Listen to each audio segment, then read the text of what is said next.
ఈరోజు government of India ఒక ప్రోగ్రాంలో ఏదైతే బుల్లెట్ ట్రైన్ కూడా కనెక్ట్ చేయడానికి హైదరాబాద్ చెన్నై, అదే మరిగా ఇంకో పక్క చెన్నై టు అమరావతి ఇవన్నీ కనెక్ట్ చేసే పరిస్థితి వస్తుంది.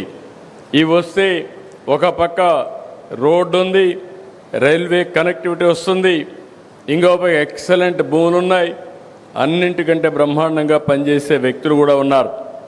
ఇక్కడే రామాయంపట్నంలో తొందరలో బీపీసీఎల్ గ్రీన్ఫీల్డ్ రిఫైనరీ వస్తుంది.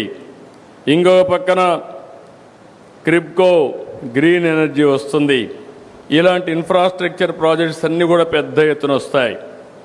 అందుకే నేను ఈరోజు ఈ చూసిన తర్వాత నాకు అనిపిస్తుంది, ఈ జిల్లాలో శశిధర్ ఫౌండేషన్ ద్వారా ఎథనాల్ ప్లాంట్ పెట్టడమే కాకుండా ఒక స్కూల్ పెట్టి బ్రహ్మాండంగా చేస్తున్నారు. దీన్ని మనస్ఫూర్తిగా అభినందిస్తూ నేను ఒకటే మీ అందరినీ కోరుతూనే ఇక్కడుండే ప్రజాప్రతినిధుల్ని, ఇక్కడుండే సిబ్బందిని, ఇక్కడుండే సిటిజన్స్ అందరినీ రాబోయే 2047కి భారతదేశం ప్రపంచ దేశాల్లో నెంబర్ 1 దేశంగా ఉంటుంది. నెంబర్ 1 ఆర్థిక వ్యవస్థగా తయారవుతుంది. ఆ రోజున ఆంధ్రప్రదేశ్ రాష్ట్రం భారతదేశంలోనే నెంబర్ 1 రాష్ట్రంగా ఉంటుంది.